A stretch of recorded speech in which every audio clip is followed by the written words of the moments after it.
Assalamualaikum warahmatullahi wabarakatuh. Gimana kabarnya teman-teman? Semoga dalam keadaan sehat. Oke, kembali lagi kita akan belajar tentang TIK dan pelajaran untuk kali ini adalah tentang bahasa pemrograman Pascal.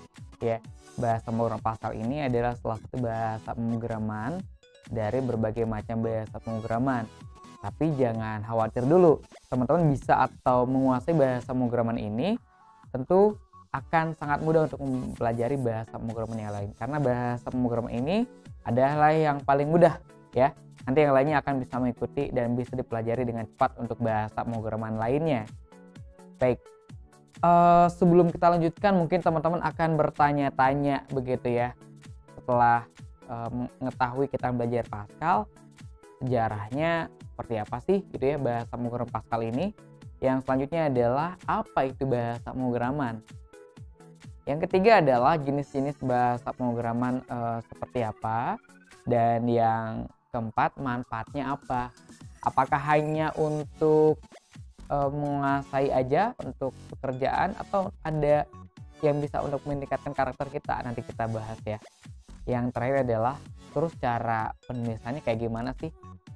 Baik teman-teman, sebelum lebih jauh, saya ingin menjelaskan kenapa kita harus belajar bahasa pemrograman. Karena saat ini teman-teman berada pada era industri 4.0, di mana semua sudah terhubung dengan internet, bukan? Teman-teman mau kemana-mana bisa pesen makanan dengan GoFood dan lain sebagainya, dan ojek online, begitu dan sebagainya, itu terhubung dengan internet semuanya. Dan sekarang kita akan belajar materi yang teman-teman bisa kuasai dan ini akan terpakai di masa depan teman-teman begitu ya. Oke, kita belajar tentang pertama adalah tentang sejarah bahasa pemrograman Pascal. Jadi kalau kita buat semacam timeline teman-teman ya, ini diawali dari tahun 68 sampai 69. Bahasa pemrograman Pascal ini dikembangkan oleh namanya adalah Nicholas Wirth. Orangnya yang mana? Ini orangnya. Nah, inilah namanya Nicholas Wirth. Dia terinspirasi dari siapa? Ada yang tahu? Udah jelas ya. Pascal, pasti pernah mendengar di fisika. Ya, dia terinspirasi dari namanya Blaise Pascal, ya, matematikawan dan fisikawan ya. Nah, selanjutnya kalau kita pakai timeline tahun 1970 itu dia sudah mulai dipublikasikan bahasa pemrograman ini. Gitu. Selanjutnya tahun 80 ini masa kemasan, karena banyak orang yang menggunakan bahasa pemrograman ini untuk membuat aplikasi-aplikasi begitu ya. Jadi ini dulu masa kemasan banget.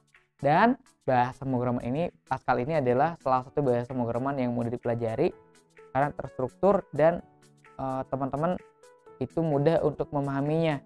Karena bahkan OSN atau Olimpiade Sains Nasional di TIK itu menggunakan bahasa Pascal untuk soal-soal di di OSN kan ya, di kabupaten, provinsi dan nasional gitu.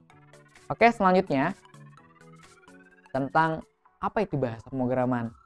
Nah, kalau dari gambar ini teman-teman bisa memahami nggak kira-kira?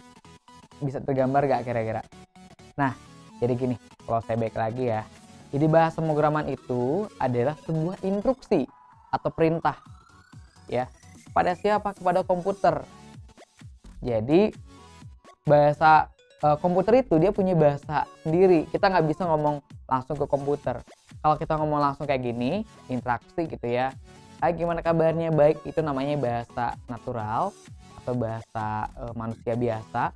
Tapi kalau ke komputer kita nggak bisa menggunakan bahasa manusia biasa ya. Tapi kita harus menggunakan bahasa pemrograman atau bahasa komputer sehingga dia bisa memahami teman-teman. Oke. Atau bahasa pemrograman itu disebut juga dengan kumpulan sintaks ya, atau kumpulan skrip untuk membuat sebuah program komputer teman-teman. Oke, jadi itu pengertian dari bahasa pemrograman. Selanjutnya setelah kita mengetahui apa itu bahasa pemrograman, jenis-jenisnya apa aja gitu ya. Ini jenis-jenisnya kita akan buat timeline juga karena kita akan sesuaikan dengan keluarannya. Jadi zaman dulu bahasa pemrograman itu dimulai dengan bahasa tingkat mesin. Jadi dulu itu hanya ada 0101 teman-teman ya. Di sini 010101 nggak ada tuh misalnya kayak sekarang gitu ya, nulis coding dengan mudah. Dulu itu seperti ini aja. Nah, setelah itu mulai berkembang kan tentu saja bahasa pemrograman ini. Dia akan meningkat lagi dengan tingkat rendah. Jadi sudah mulai menggunakan singkatan-singkatan, misal sub, CMP, jump menjadi JMP, JGE, loop dan lain sebagainya teman-teman. Jadi sudah mulai mendekati bahasa manusia gitu ya. Nah, selanjutnya meningkat ke bahasa tingkat menengah begitu. Di sini ada campuran instruksi dalam kata bahasa manusia, seperti contoh bahasa pemrogramannya adalah assembly, C, MS makro dan assembler teman-teman. Dan selanjutnya, yang sekarang itu yang kita gunakan adalah bahasa pemrograman tingkat tinggi. Kenapa dikatakan dengan bahasa pemrograman tingkat tinggi? Karena bahasa pemrograman ini sudah menggunakan bahasa manusia untuk ketik-ketiknya, codingnya menggunakan bahasa manusia codingnya. Jadi biasanya menggunakan bahasa Inggris. Nah, seperti salah satu bahasa pemrogramannya adalah C++, Pascal, DLP, PHP dan lain sebagainya. Jadi cukup banyak lah ya. Nah, ini yang kita pelajari adalah Pascal. Yang sekarang lagi populer adalah Python. Teman-teman boleh belajar bahasa pemrograman apapun. Tapi untuk seri ini kita akan belajar bahasa pemrograman Pascal. Oke, selanjutnya. Baik, ini adalah contoh logo-logonya teman-teman. Ya, logo-logo bahasa pemrograman. Ada Java, mirip dengan ini tulisan Jawa ya sebenarnya ya. Karena terinspirasi dari kopi Jawa ceritanya, makanya ini dia gambarnya logonya kopi. Ada Python yang sedang populer sekarang, teman-teman boleh dipelajari Python ini. Terus ada MySQL, terus ada C language, teman-teman, C++. Ini juga mudah dipelajari, teman-teman, ya. Dan teman-teman bisa satu bahasa pemrograman saja, insya Allah semuanya itu mudah dipelajari. Nanti di dunia kerja ini teman-teman bisa pilih tergantung dengan sesuai dengan aplikasinya atau kebutuhannya ya. Itu tinggal dipilih saja. Baik, selanjutnya manfaatnya apa kita belajar bahasa pemrograman? Salah satu manfaat mungkin yang biasa adalah ya tentu kita bisa mendapatkan pekerjaan ya dengan belajar bahasa pemrograman ini. Suatu saat kita bisa untuk sebagai kerja gitu. Tapi kalau kita tidak kerja di IT, manfaat untuk kita apa gitu ya? Nah, teman-teman kerja jadi dokter, jadi pengacara dan sebagainya. Ternyata dengan belajar bahasa pemrograman ini ya, teman-teman bisa meningkatkan kemampuan berpikir secara logis ya. Kenapa seperti itu? Karena teman-teman harus runut, runtut dan lain sebagainya dan logis nanti ya. Makanya kalau di Olimpiade komputer ya itu dia harus menggunakan logika ya. Makanya kalau teman-teman belajar bahasa pemrograman nanti tentu saja salah satunya adalah meningkatkan kemampuan berpikir secara logis. Yang kedua mengembangkan ya cara berpikir dengan sistematis. Nah, teman-teman harus sesuai urutan. Nanti kalau nggak sesuai urutan dia akan kacau dan sebagainya. Jadi memang bahasa pemrograman itu meningkatkan kita dalam mengembangkan berpikir secara sistematis. Jadi dalam kehidupan sehari nanti harus rapi gitu ya, menempatkan sesuatu pada tempatnya gitu ya. Jadi walaupun kita dalam dunia tidak harus dalam programming, dalam kehidupan sehari kita bisa mengaplikasikannya begitu ya. Selanjutnya adalah melatih teliti terhadap detail ya. Nah ini, jadi kalau misalnya kita salah titik koma saja atau salah titik saja atau salah ngespasi itu bakalan salah teman-teman di dalam bahasa pemrograman. Jadi kalau sudah terbiasa dengan ketelitian itu di dunia nyata, teman-teman akan lebih teliti lagi gitu ya. Misalnya mungkin tidak mudah lupa gitu atau menyimpan sesuatu dan lain sebagainya gitu ya. Yang keempat ya adalah meningkatkan kemampuan dalam mengatasi masalah. Ini ada ibu-ibu nih, ada nenek-nenek yang belajar bahasa pemrograman ya, atau belajar tuh juga bisa ya. Intinya semua umur bisa kok, dari muda sampai tua. Nah, teman-teman dengan belajar bahasa pemrograman ini teman-teman akan dilatih untuk mencari pemecahan masalah gitu. Ada masalah terus dipecahkan, itu akan terbiasa seperti itu ya. Jadi jangan khawatir, saya kan nggak mau kerja jadi IT gitu ya. Tenang saja, teman-teman akan tetap mendapatkan banyak ilmu ya. Salah satunya adalah karakter-karakter yang bisa dimanfaatkan dalam kehidupan sehari-hari.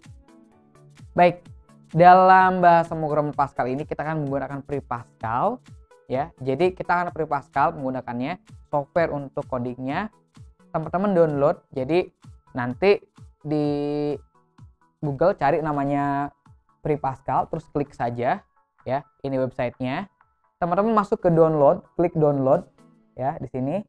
Terus setelah itu teman-teman pilih arsitektur atau misalnya prosesornya.